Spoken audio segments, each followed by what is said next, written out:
Alrighty, so a bit of a two for one today, as I am going to not only review tonight's game between Inter Miami versus Nashville SC in the CONCACAF Champions Cup round of 16 second leg, but I'm also going to review the three games that involving MLS team in the CONCACAF Champions Cup last night, mainly because I wasn't able to do it this morning since my internet went out, and I was very fortunate that the internet came back on right about 5 o'clock, just 15 minutes before the game between Nashville and Inter Miami was going to happen. Like, I thought for sure that I wasn't going to be able to watch the game because of the bad internet that was going on. Well, not just bad internet, but just simply the internet didn't work whatsoever. But nevertheless, let us get to these games, and of course, we will talk about just kind of a dark day in terms of MLS and pretty much big free space disappointment for MLS team against Liga MX in terms of yesterday action. But we'll start off with an all MLS matchup that happened yesterday between Columbus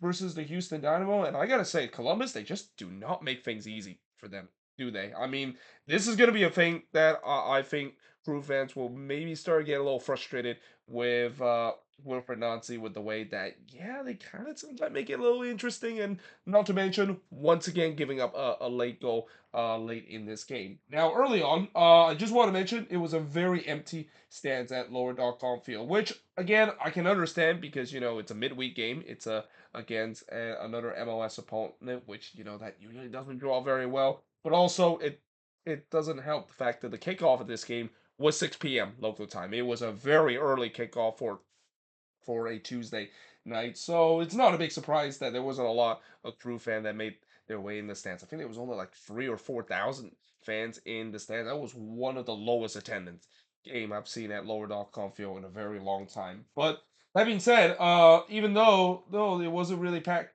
out, I mean those fans that were in the stands, they weren't really treated with much that happened early on, as not much really happened, as both of these teams was just trying to feel each other out. Farsi would put it wide from long range, as that was the first shot of the game before Kowitzig would also miss wide from close range, as the shots were only 3-1 for Columbus 31 minutes in. But then on the fourth shot, it went into the back of the net. It's Cucho Hernandez scoring from Ramirez to make it 1-0 in favor of Columbus, because of course it has to be Cucho that scores. Like, he's literally the only guy that is basically scoring for this team. Well, actually, that's entirely not true.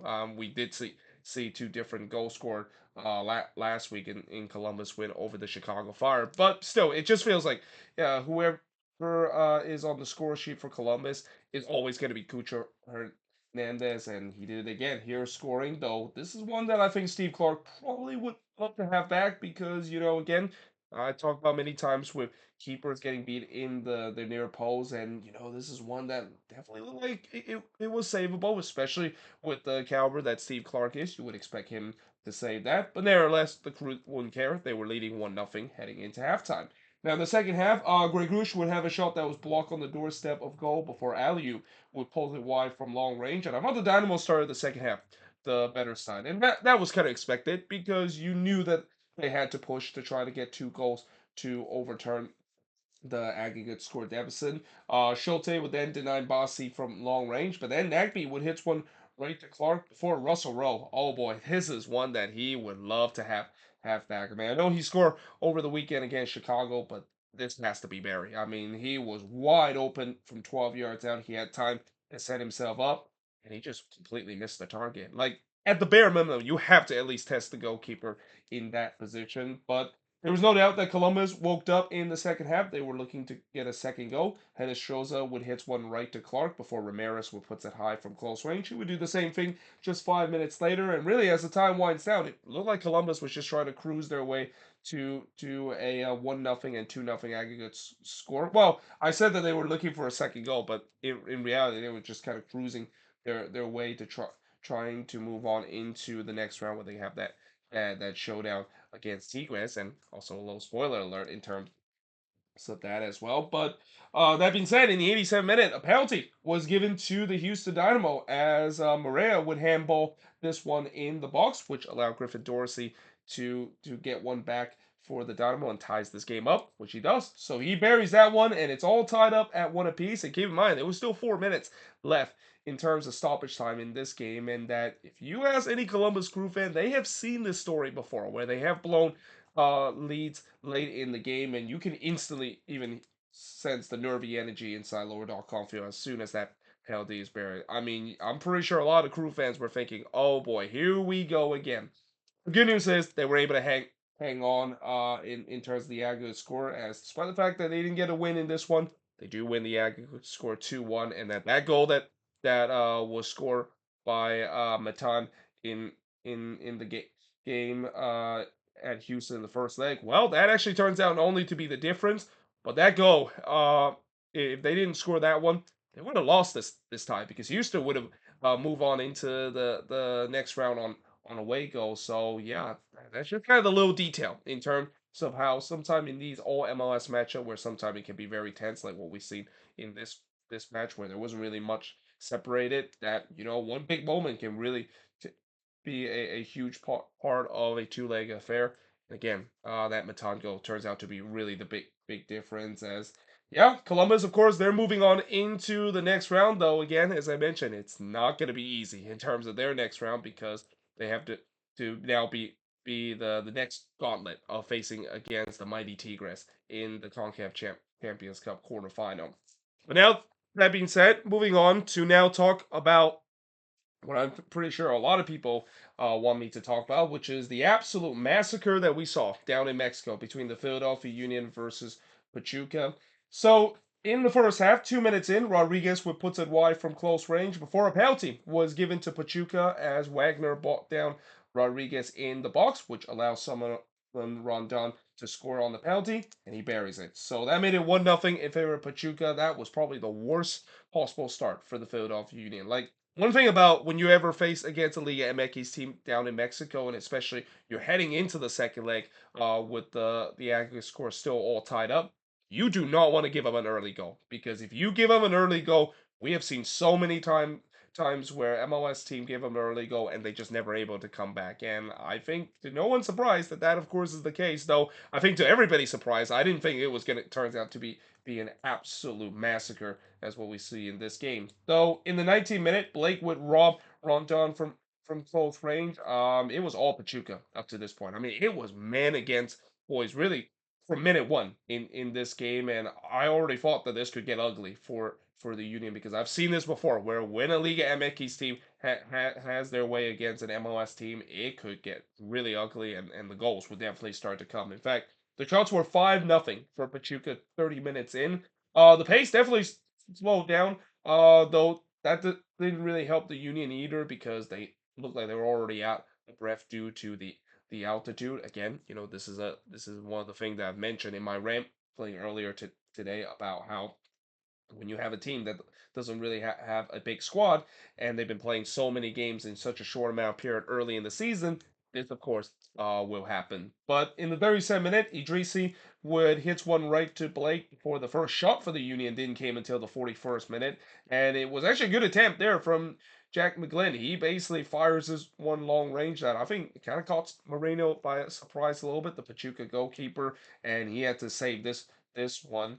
But Gastak had a chance there in the 45th minute, but he hits it right to Moreno. He, along with Uru, was very quiet in this game. By the way, Julian Carranza did not play in this game. This is a big surprise that he did not play in this game, though I would say that it kind of really doesn't matter, even if Carranza in, because as I'll say in just a bit, this Union defense, it feel like they pretty much didn't show up in this game whatsoever. Because in the fourth minute of stoppage time, it looked like it was 2-0 in favor of Pachuca when Rodriguez puts it into the back of the net, only for the goal to be chopped off for offside. And originally, I wrote the Union dodged a huge bullet here because they were all out of sort in terms of on that play on the defensively. Like their players just completely lost their marking. There was just so much space for Pachuca to operate. So it seems like they didn't get that memo that they dodge a bullet here because just 1 minute after I wrote that, they would give up that second goal to Pachuca either way. It's Solomon Rondon scoring from Sanchez to make it 2-0 in favor of Pachuca. So the former Everton and West Brom man, he was definitely hungry in this game, was definitely feasting on a Union defense that pretty much was non-existent. I mean, to say it was criminal defending for the Union is just kind of putting it kindly because the fact that It was a 2v4 situation, and they completely get turned by Rondon. Like they basically make Solomon Rondon look like Luis Suarez or even Lionel Messi for a second there. I mean, that was just shocking defending for the Union. Not the first time I've said about the Union. The Union defense have really regressed this year, and it's not just league play in general, but we saw it even in the game against Alajuelense of how bad they were in the defensive front, and really the only reason why they move on into it is because the goal scoring kind of bailed them out. Not so much luck in this game either, as they're down 2-0 heading into the second half, and it just gets worse because in the 47th minute, Sanchez looked like he made it 3-0, but the goal was disallowed for offside. So if you don't actually or if you count the goal that was disallowed for offside, this would have been 8-0 in favor of Pachuca. Because this scoreline could have been even worse if it wasn't for the flag bailing out the Union in this game. Sanchez had another chance in the 49th minute, but he missed wide from close range. Whatever Jim Kern said at halftime, it did not work whatsoever. It feels like the players clearly were not interested in terms of playing in this game because in the 53rd minute, this is when the floodgates begin. It started with Solomon Rondon complete his hat trick from Rodriguez to make it 3-0 in favor of Pachuca. 4 minutes later, it's Suarez scoring from Sanchez here to make it 4-0 in favor of Pachuca. You know things are bad when Andre Blake would make a bit of a mistake there in terms of that. This was just a long range effort from Suarez that with the caliber of Andre Blake and with the way that he's been winning goalkeeper of the year for the past couple of years, that's one he absolutely should have saved. I mean that was one where he made made a really just kind of half-hearted save there, and not unsurprisingly he didn't really keep this one very well to a point where kind of popped up into the air and then bounced it into the empty net. And then in the 63rd minute, Idrisi would get on the scoring chart. He scored from Rondon to make it 5-0 in favor of Pachuca. As I said, the floodgates completely blown open, and this has started becoming embarrassing, not only for the Union, but also in MLS. They mentioned that this actually was the worst loss that an MLS team have suffered against a Liga MX opponent since Columbus did back in 2003 when they played against Atletico Morela. Obviously, that team does not exist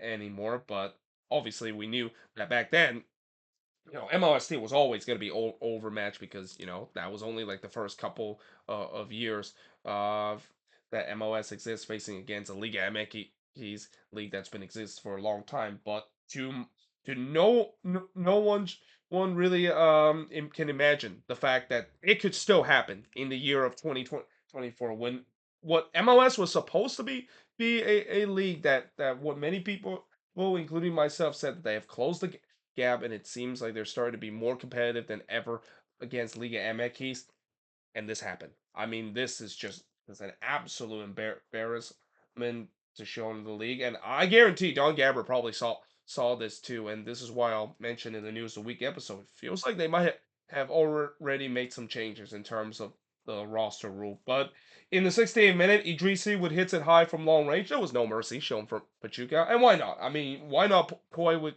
uh your prey with the way that you're basically destroying them, and they want to get that sixth goal, and they did in the 85th minute as Bautista would score from Idrisi to make it 6-0 in favor of Pachuca, and I immediately wrote that goal pretty much is a fitting way to sum up the night for the Union. I mean, not only the fact that the defense was absolutely horrendous, but when Bautista shoots that one, both Glestes and Blake on the way. I mean, that it doesn't get more fitting than that moment of just explaining the night that the Union has had. It's gonna go down as one of the worst nights I've seen an MLS team have played down in Mexico for a very long time.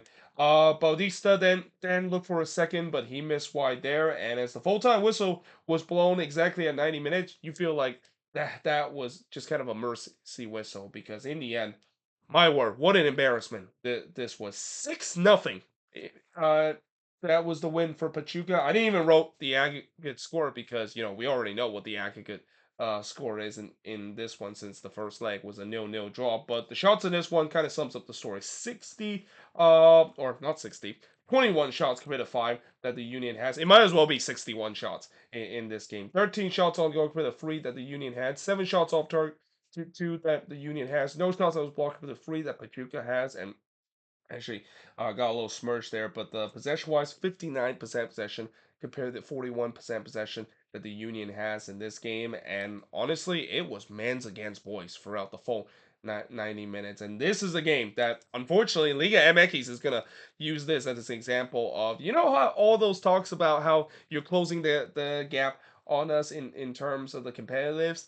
Yeah, so much for that because, yeah, this was just ugly. And honestly, I also will say that as bad as this get for the Union, this in some way could maybe be a wake up call for this team because it's not like this team has got off to a great start in the league play. They have not done well so far in league play as well, and that I am very interested to see what how their response is going to be, especially this weekend. Where the good news is at least they get to play against Austin FC on the road. And I'm sorry, Los Verdes fan, if any of us watching this, but they haven't really been one of the best team in the league, have they, in the beginning of the season? But if the Union lose to Austin on the road, then there's got to be alarm bells. That's got to be ringing with this team because for a team that is supposed to compete in this competition and maybe even compete for MLS Cup as well. Well, actually, not even maybe. It's a must that they have to compete for MLS Cup.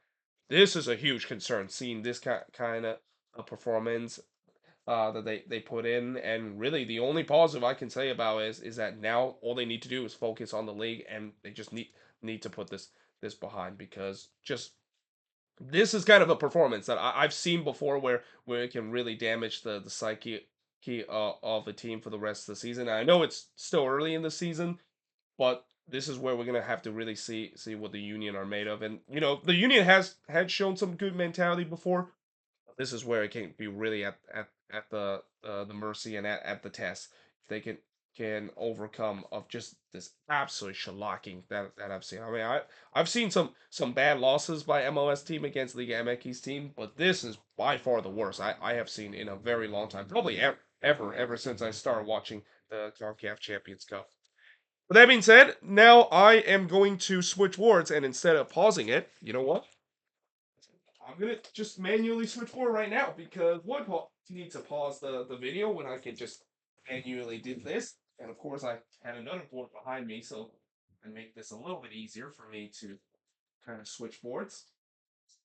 So yeah, let's talk about the next game, which is Orlando versus Tigres. And don't let the scoreline distract you for the fact that just like the Pachuca and Union game, this was not close either. Though I will say that to Orlando credit, they at least show a little bit more fight in this game against Tigres. And also, I would like to say that there was definitely some controversial call in this game because a CONCACAF game is not a CONCACAF Champions Cup game if it wasn't for any controversial moment that happened. Though early on, Tigres was on the front foot as Orlando was trying to sit deep and counter, and they were trying to do the same strategy that they did last season, which is just sit deep, pray that they can absorb as much pressure as possible, and then maybe look for a counter opportunity so that they can maybe get one chance and they score a goal and they do a smash and grab here at El Volcan. Though in the 10th minute, Pizarro would puts it one from close range. And in the 13th minute,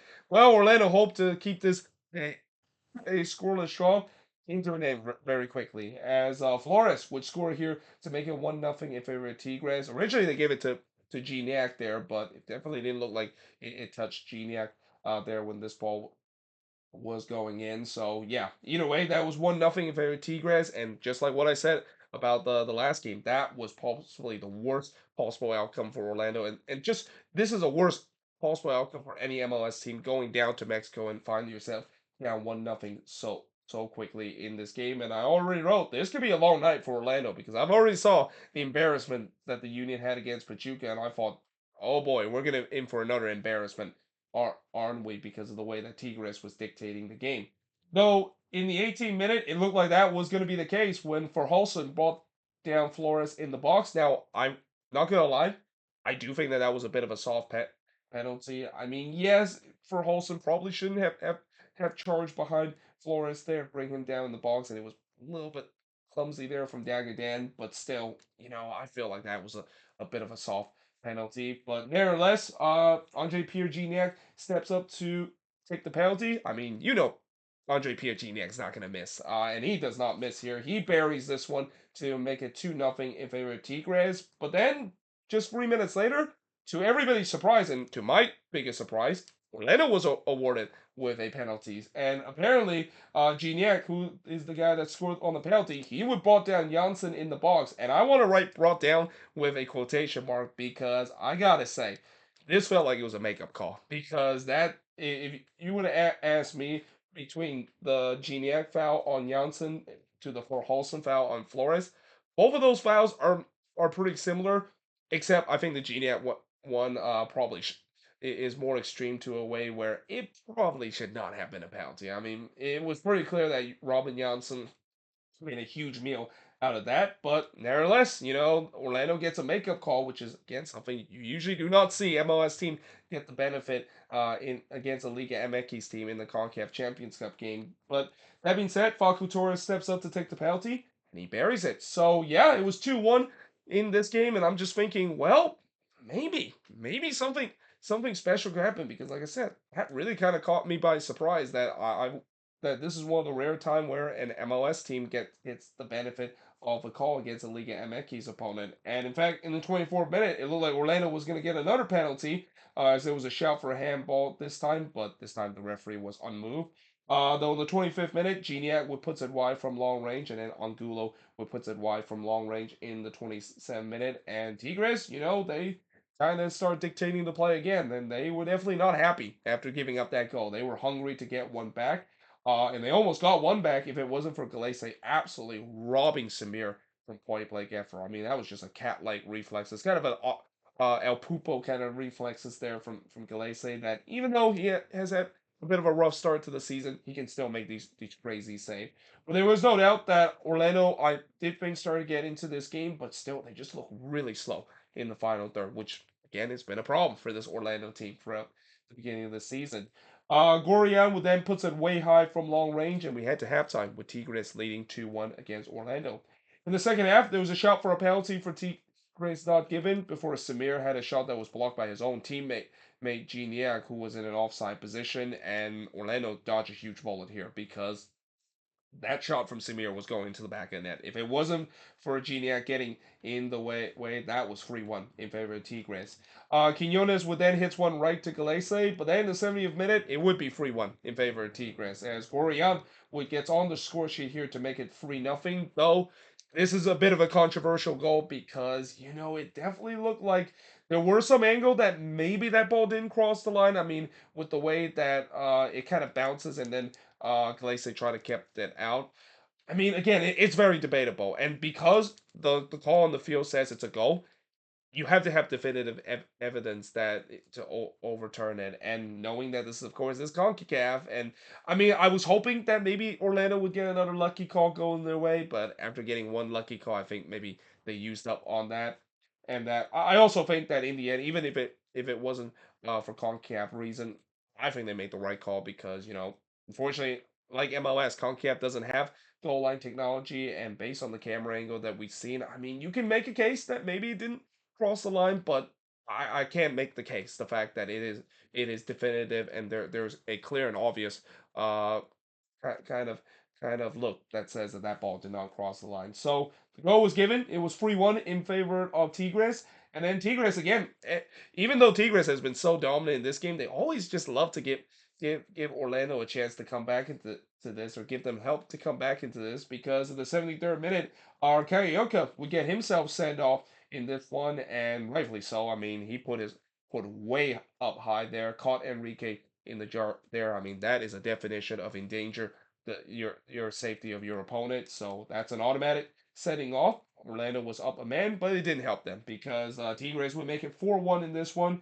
as Cordova would make it 4-1 for Tigres here. And while it was a great goal from him, Calise was completely out of position out of this. Like this just kind of sums up the start for Pedro Galese of how he has really looked nothing like the keeper that he was when he arrived with Orlando City a couple of years ago. And by the way, that goal also just erupted out Volcon. I mean, out Volcon. There's a reason why it is one of the toughest plays to play. Is not not only for MLS team, but for any team in the CONCACAF region, and it erupted with the way that that goal, of course, went in because of how great that goal was. But yeah, that made it 4-1. And also, by the way, I just want to mention the Fox Sports stream decided to quit on me, which I'm not a big surprise because I'm pretty sure Fox saw this kind of massacre earlier. They don't want to show you another massacre like what we've seen in this one, so they decided to quit on me. Though Orlando did get one back, and it was actually Ojeda, of course, scoring for the penalty spot. Again, up to this point, I didn't actually know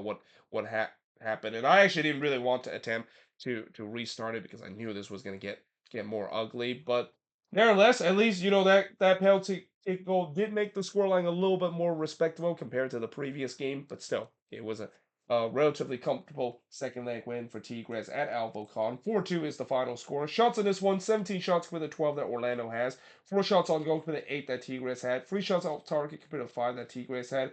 4 shots that was blocked compared to 5 that Orlando has. And possession-wise, 53% possession compared to 47% possession that Orlando has in this game. And, I will say that at least for Orlando, they're probably very happy that at least the Union took an even worse beating against Pachuca because I'm pretty sure Orlando fans are not going to be happy about this, and they'll say that this is the embarrassment of the night. But that being said, I think this is kind of a performance that shows the problem for Orlando City this season. They just look really lackluster on the attacking end, and then of course on the defensive end. I mean, there's been times where they've been sloppy on the defensive end, and you just cannot do that when you face against the might of Tigres, especially at Alvocán down in Mexico.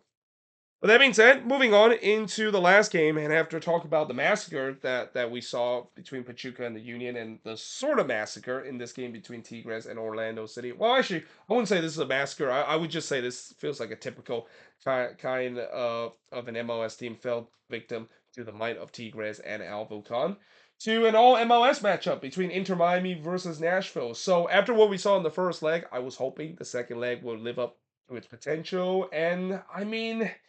It kind of did a little bit. I mean, let's be honest. Actually, this was a game where Miami basically shows why that yeah, when they're playing at home and they're at their best, no one can stop this team. In the first half, Messi hits a free kick to the wall before he had another chance in the 7th minute, but he hits one over the bar after a terrible giveaway for Nashville. Though that was kind of just Messi getting himself warm up in this one because Miami was definitely on the front foot. They were looking for the opening goal, and to no one's surprise, they did get the opening goal. In fact, they got the opening goal right after I wrote that statement as Luis Suarez would score from Messi to make it 1-0 in favor of Miami. On the other end, Boy tried to tie the game up, but he missed wide there. It wouldn't have counted even if that one went in because the flag went up. But there was no doubt that Nashville was starting to getting more possession. But how much is that is by design, where maybe Miami is just trying to conserve a little bit of energy before they go on the attack again. Mukhtar would then have an acrobatic effort that goes wide, but in the 23rd minute, it's that man again, Lionel Messi. He scored from Gomez to make it 2-0 in favor of Inter Miami, and I just immediately think, oh boy, this looked like it could be like the last game when Miami play at home against Orlando, where they put up a 5 spot against Orlando. And unfortunately, Orlando fans, you knew that was coming. I have to, of course, mention that because of how much of a shellacking that is. But it looked like early on that was the case because for the most part, Miami looked like they were up for it in this game, and Nashville was going to be dust aside. To Nashville credit, they did show some fight in this one. Though Gomez would fire one that was tipped over by Willis in the 41st minute, and then on the other end, the post denied Lovett from long range. I mean, if that one went in, all of a sudden this gets very interesting because technically, as much as Miami got that 2-0 lead, it kind of doesn't really matter for Nashville. It doesn't really change much because they still need 2 goals to basically now send it to extra time. Uh, when they were 2-0 down compared to when they were down 1-0, they still need two goals because scoring just one goal to tie the game up isn't going to be enough for them to move on into the next leg because of away goals. But I also want to say that chance from Lovitz that hits the post, it came off of a set piece. I've mentioned it many times before, and you probably have already know it by now. Miami continued to have problem in terms of defending set pieces.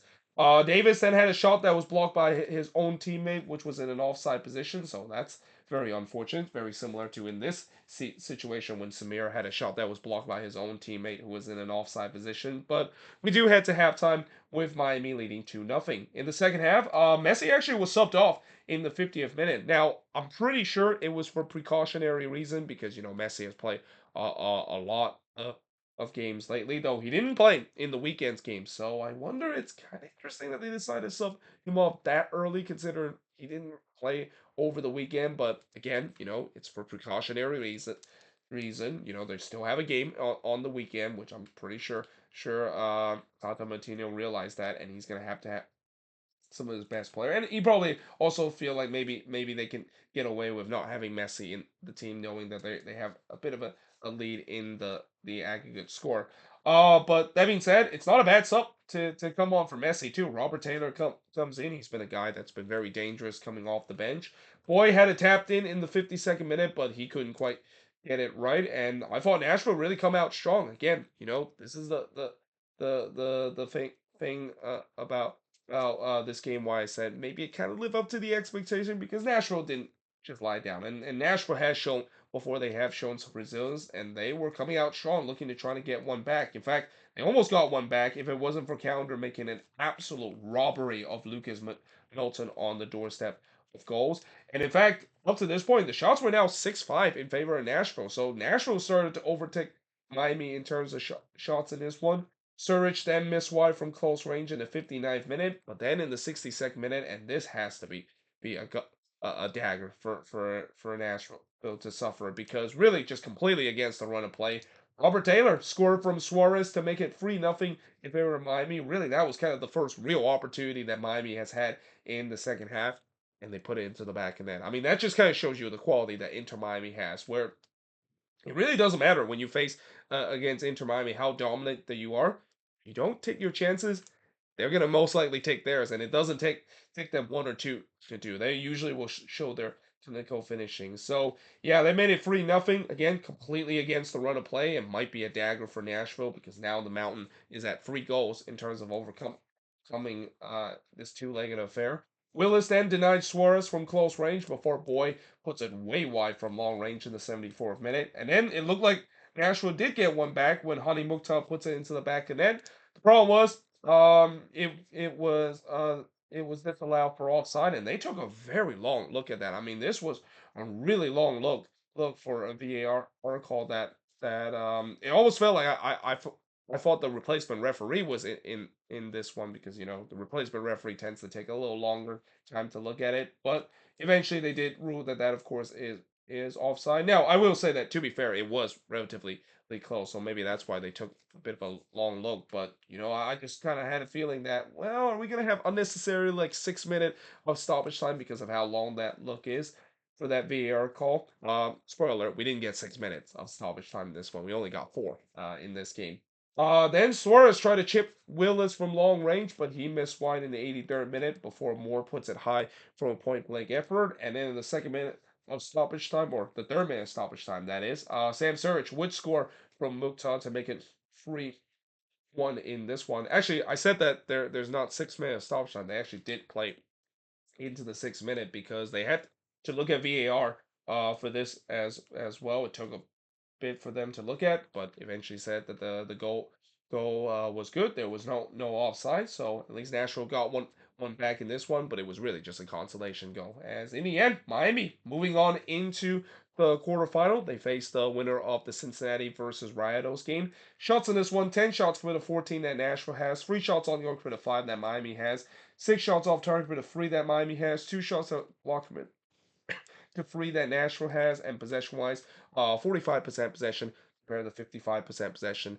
that Nashville has in this game. And well, throughout these two-leg affair, I think Nashville played relatively well against Miami, but unfortunately, relatively well against Miami is not good enough. I mean, when you have to face against Miami, especially in a two-legged affair in a knockout match, you better make sure you bring your A game. And this is also where in that first leg when they had that 2-0 lead, if they were able to just hold on to that 2-0 lead, or even at worst, at least not give up that late equalizer, to pretty much now know that Miami has the advantage heading into that second leg, and Nashville maybe face a bit of a mount against Messi and friends on the road. Maybe this two-leg affair might have turned differently. But as of now, Inter Miami, they move on into the next round, and I am actually truly believe that Inter Miami might be the MLS team that could go the furthest out of any, because tomorrow we got Cincinnati playing against Rayados on the road. I'm definitely not have a lot of confidence in Cincinnati because they've been struggling at home, and especially or they've been struggling in league plays, and especially goal scoring as well. And then, of course, the other one, we got New England take on Alunse. They should be able to move on into the next round, but then after that, it gets a little bit dicey for New England and the teams that they have to face. So again, it just feels like I think Miami might go the furthest, and I haven't even forgot about Columbus. Yes, I know Columbus made it to the quarterfinal, but they have to face against Tigres, and yeah, facing against Tigres is a whole different animal than compared to face against the Houston Dynamo. So yeah, we'll see how this rest of the round of 16 matchup is gonna do tomorrow. Did I mention I'm still having a bit of a cough? In fact, let me just drink some water. Mm. Oh, needed that in terms of refreshing my throat. But either way, hope you guys enjoyed this video. If you do, make sure you guys leave a like, smash the subscribe button. Let me know in the comments below what do you think of these games. And yeah, hope you guys enjoyed this video, and I will see you guys next time.